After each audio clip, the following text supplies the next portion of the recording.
together for Mr. Quresh Savliwala, guys. Quresh Savliwala!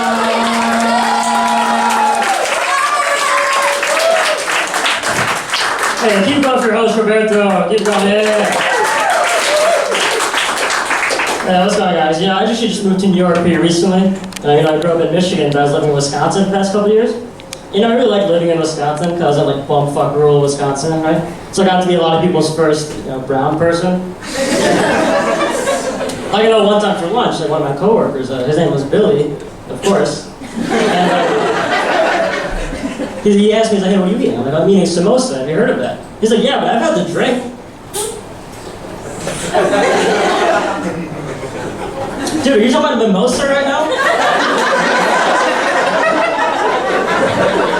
Did you just confuse an Indian delicacy for the second whitest drink ever made? The first is just like a warm glass of milk. But then when I actually grew up, when I grew up in Michigan, I told my folks back home when I was moving here, I moved to Harlem specifically, right?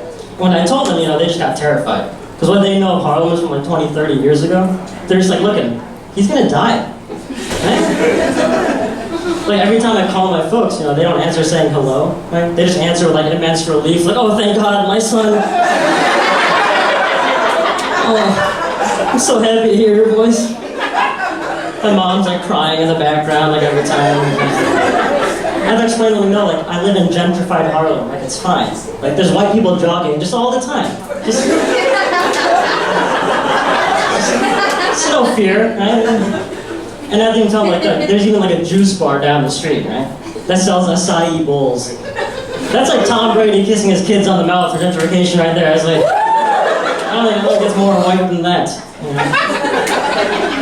And that's like right where they stopped. Because just like in a row, there's like a Popeyes, then bootleg Jordans, then 100% all natural weaves, right? But when I moved here, I brought my dog along with me too. And I just moved here for her as well, to the big city, because she's a dog, so you like to smell piss, shit, and garbage. And here, that's just the floor. Like every time we go on a walk, she has this stodgy on her nose, just doesn't leave the ground. She was like, she was like a cocaine addict. I was like, oh, like, when'd you get into finance? I was like, maybe you can help me with my taxes. And then when we see the homeless guys, like, she loves those, right? That's like piss, shit, and garbage, like all wrapped in one container. That's like one of those 3-in-1 men swab professionals. That's the job done, right? But, since I live in Harlem, I went to my first real black barber shop the other day, and it's true what they say about those, that you don't go for a haircut, you go for the experience, right? So as soon as I walked in, I was already a little intimidated. So I told them I'm from Detroit. But I'm from Detroit, like how Clarence from 8 Mile is from Detroit. Like I literally went to Cranbrook. That's a private school, And then when I sit down in the chair, I never know what they're talking about. I have to navigate through the N-word, Spanish, and then random basketball facts, right? I walked in, I was like, hey, do you guys know LeBron's on the Lakers now? And I walked out, I was like, yeah, I can list LeBron's 70th greatest accomplishments right off the top, right now. Right?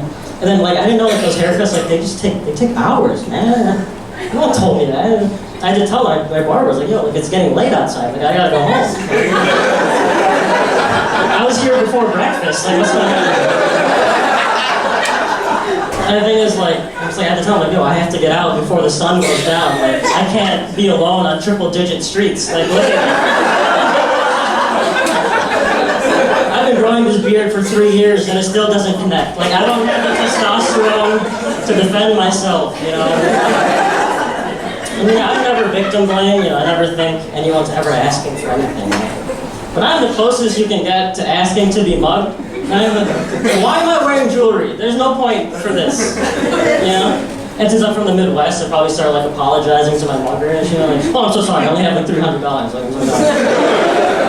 Oh, here, take my Metro card, go down to East Village, they can't defend themselves. Oh, here's my credit card, I got pretty good credit, I won't cancel it for 45 minutes, It's the least I can do for inconveniencing you, Now, has anyone been through bad breakup before? Yeah? You know, they all say there's like a winner and a loser to a breakup, right? Yeah, one guy knows. And I knew immediately that I was a loser. And she already had like another man, she had a better job, she had a bigger dick, she had everything.